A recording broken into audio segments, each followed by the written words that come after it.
자, 3월 25일 월요일자 노준엽의 날마다 성경 마가복음 14장 32절로 42절. 그들이 겟세마네라 하는 곳에 이르매 예수께서 제자들에게 이르시되 내가 기도할 동안에 너희는 여기 앉아 있으라 하시고 베드로와 야고보와 요한을 데리고 가실새 심히 놀라시며 슬퍼하사 말씀하시되 내 마음이 심히 고민하여 죽게 되었으니 너희는 여기 머물러 깨어 있으라 하시고 조금 나아가사 땅에 엎드려 될 수 있는 대로 이때가 자기에게서 지나가기를 구하여 이르시되 아빠 아버지여 아버지께는 모든 것이 가능하오니 이 잔을 내게서 옮기시옵소서. 그러나 나의 원대로 마시옵고 아버지의 원대로 하옵소서 하시고 돌아오사 제자들이 자는 것을 보시고 베드로에게 말씀하시되 시몬아 자느냐 네가 1시간도 깨어 있을 수 없더냐. 시험에 들지 않게 깨어 있어 기도하라. 마음에는 원이로되 육신이 약하도다 하시고 다시 나아가 동일한 말씀으로 기도하시고 다시 오사 보신즉 그들이 자니 이는 그들의 눈이 심히 피곤함이라.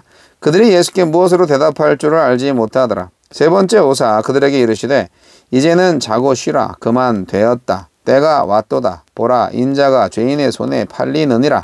일어나라. 함께 가자. 보라 나를 파는 자가 가까이 왔느니라.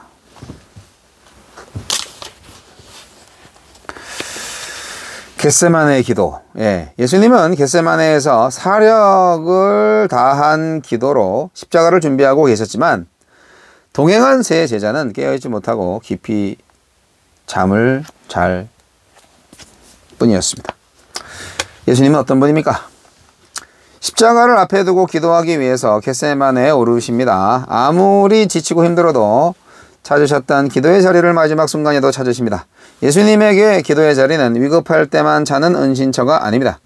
아버지와의 교제 안에서 쉼과 힘을 얻는 안식처이자 아버지의 뜻에 자신의 뜻을 복종시키는 치열한 전쟁터입니다. 일상의 영성을 강조하면서 기도하기를 소홀히 하고 있지는 않습니까? 주님을 따르기 위해 죽음도 불사하겠다며 큰 소리치던 제자들 예수님이 기도의 자리로 데려가십니다. 기도 없는 의욕이 반드시 꺾인다는 사실을 너무나 잘 아시기 때문입니다. 위기 앞에서 그들에게 필요한 것은 혈기가 아니라 기도이고 장담이 아니라 믿음입니다. 기도의 자리는 큰 소리를 잠재우는 자리요 힘을 빼는 자리입니다. 깨어 기도하지 않는다면 자신을 과신하는 어리석고 교만한 자가 됩니다. 자신만만하게 호언장담하던 일에서 무너질 수 있습니다. 마음속 극심한 고통은 예수님을 기도로 이끌었습니다. 예수님은 자기 앞에 놓인 죽음의 잔이 지나가기를 기도하셨습니다. 하지만 자기 원대로 되지 않고 아버지의 뜻대로 되기를 간구하셨습니다. 피할 길이 아니라 감당할 힘을 구한 것입니다. 이 잔이 많은 사람을 대신하고 많은 사람을 위한 죽음이고 만인의 구원을 위한 아버지의 뜻임을 아셨기 때문입니다. 자기 부정과 절대 의존의 기도 없이는 십자가의 순종이 불가능합니다. 요즘 내가 간절히 드리는 기도는 내 뜻을 관철하려는 기도입니까? 아니면 내 뜻을 철회하려는 기도입니까? 나에게 주시는 기도는 무엇입니까? 예수님이 십자가의 죽음을 앞에 두고 사투를 벌이는 순간에도 제자들은 예수님의 고통을 이해하지도 못했고 함께하지도 못했습니다. 그들은 깨어 기도하라는 예수님의 당부도 잊어버린 채 잠만 쿨쿨 자고 있습니다. 예수님의 죽음과 다가오는 시험을 현실로 인식하지 못하니 기도할 필요도 느끼지 못한 것입니다. 기도의 위기에서 신앙의 위기가 시작됩니다. 다가오는 밤의 어둠에 삼켜지지 않기 위해서 깨어 기도하시기 바랍니다. 주여 급습해오는 밤의 어둠에 삼켜지지 않기 위해서 깨어 기도하게 하소서. 겟세마네 기도. 옛날에 기독교 서점에 가면은 겟세마네에서 기도하시는 예수님의 그림이 되게 좋아서 그 그림을 물론 인쇄 복사판이죠. 인쇄물인데 그거를 사서 제 방에 걸어놓은 적이 있습니다. 겟세마네 기도. 예수님은 죽음을 앞두고 그렇게 기도로 준비하셨죠. 예수님이 100% 인간이셨다는 것에 우리가 초점을 맞출 필요가 있어요. 예수님도 똑같이 인간이기 때문에 얼마나 두려우셨겠어요, 죽음이. 근데 이제 대조적으로 제자들은 쿨쿨 자고 있다. 이게 아주 대조적이죠. 참 얼마나 제자들이 멍청했나, 얼마나 믿음이 없었나, 얼마나 나태했나. 근데 그 제자들의 모습이 바로 우리들의 모습이거든요.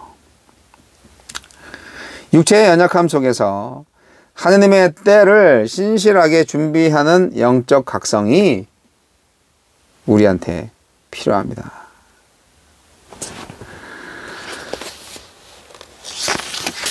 예수님이 제자들한테 사실 기도를 부탁하셨거든요. 근데 예수님이 제자들이 쿨쿨 잠만 자고 있을 거를 몰랐을까요? 아셨다 할지라도 그래도 기대하셨다는 거예요. 예, 내 말대로 안 할 가능성이 높은데 그래도 기대한다. 이런 거죠. 예수님은 실패할 거를 알면서 기대하시는 그런 스승님이세요. 제자들에게 그런 기대를 가지시는 스승님. 예수님은 오늘 본문 말씀 속에 분명히 제자들한테 부탁을 했잖아요. 내가 지금 죽을 지경이야. 같이 기도하자. 예, 나랑 같이 있어. 깨어 기도해. 이렇게 부탁을 했는데 제자들은 왜 이렇게 피곤했죠? 쿨쿨 잠만 주무시고. 닥쳐올 상황에 그 무게가 예수님에게 정말 얼마나 무거웠나요? 제자들한테 이렇게 내가 죽을 지경이라고 말하고 나랑 함께 있자고 부탁하는 거, 네, 이 표현은요, 예수님의 이러한 부탁은 이 성경에서 유일하게 이곳에 나오는 겁니다. 십자가에서 모든 사람의 죄에 대한 심판을 다 홀로 받으실 거잖아요. 영원부터 한 번도 관계가 깨어진 적이 없는 아버지와 아들 관계가 지금 깨어지잖아요. 단절되잖아요.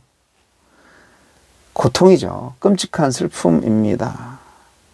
우리는 상상할 수 없지만 예수님을 그걸 다 알고 있잖아요. 그런데 그걸 감당하려니까 얼마나 힘드셨겠어요.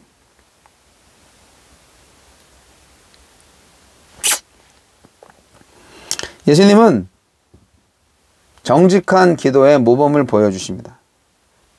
예수님은 3번이나 자기 잔을 옮겨달라고 기도하셨어요. 상당히 의외입니다. 능력을 행하고 종교 지도자들의 반대에 맞섰던 그 강하고 굳센 모습이 하나도 안 보여요. 그러나 이 기도는 하나님의 영원한 진노와 단절을 아는 사람의 자연스러운 모습입니다. 예수님은 솔직하십니다. 두려우면 두렵다고 말씀을 하시는 거예요. 싫으면 싫다고 아뢰는 겁니다. 이러한 기도는요, 우리한테 정말 중요합니다. 주님 앞에서 애써 괜찮은 척 할 필요가 없어요. 주님 다 아시는데. 우리는 정직하게 우리의 상황을 고백하고 도와달라고 구하는 기도를 해야 합니다. 예수님의 기도는 하나님의 응답을 요청하는 간구인지 아니면 결심을 확증한 것인지 구분이 안 됩니다. 구분할 필요는 사실 없어요. 예수님은 하나님의 뜻을 알고 있었기 때문이죠. 그냥 이제 이 기도라는 게 결국 뭐냐?